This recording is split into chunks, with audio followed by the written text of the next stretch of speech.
Ration దుకాణాల ద్వారా సులువుగా నిత్యావసర సరుకులను అందించడమే ప్రభుత్వ ఉద్దేశమని గాజువాక ఎమ్మెల్యే పల్లా శ్రీనివాసరావు స్పష్టం చేశారు. గాజువాక 67వ వార్డులో రేషన్ దుకాణం ప్రారంభించి నిరుపేదలకు నిత్యావసర సరుకులు అందజేశారు. రాష్ట్ర ప్రజల నుంచి వస్తున్న అభ్యర్థనల మేరకే తిరిగి రేషన్ షాపుల ద్వారా నిత్యావసర సరుకులను అందిస్తున్నామని పల్లా తెలిపారు.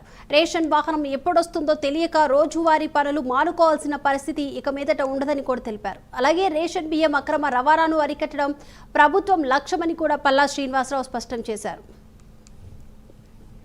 సంవత్సరాలు దాటి రేషన్ డిపోలకి రానటువంటి పొజిషన్లో ఉన్నారు. లేకపోతే వాళ్ళ ఏజ్ నిమిత్తం వాళ్ళ ఇంటికే వెళ్ళి పంపిణీ చేయాలని ఒక ఆలోచన ప్రభుత్వం చేసిందో దాంట్లో భాగంగా ఈరోజు పెద్దగంటేడ మండలం నెలముక్కు గ్రామంలో మేము 65 సంవత్సరాలు దాటినటువంటి వృద్ధులకు నేరుగా ఆ రేషన్ తీసుకొచ్చి వాళ్ళ ఇంటికి ఇవ్వడం జరిగిందండి.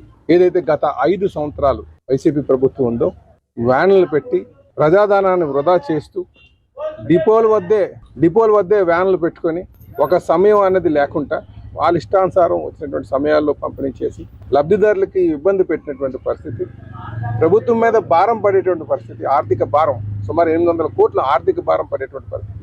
ఇది ప్రజలందరూ కూడా వ్యతిరేకించారు. ఆ వ్యతిరేకించి మేము ఏదైతే ఎలక్షన్లో మాట ఇచ్చామో ఆ మాట ప్రకారంగా మాకు ఈరోజు మేము మళ్ళీ పాత పద్ధతినే తీసుకొచ్చి ఈ పంపిణీ చేస్తున్నామని చెప్పి తెలియజేస్తున్నాం. దీనివల్ల ప్రభుత్వం మీద ప్రజల సొమ్ము వృధా, ప్రభుత్వం మీద భారం పడకుండా ప్రజాస్వామ్యం మనం కాపాడుతూ, అలాగే ఈ సందర్భంగా డీలాల్ గారు కూడా తెలియజేస్తున్నాను. ఇంకా ఎవరైనా సరే కొంచెం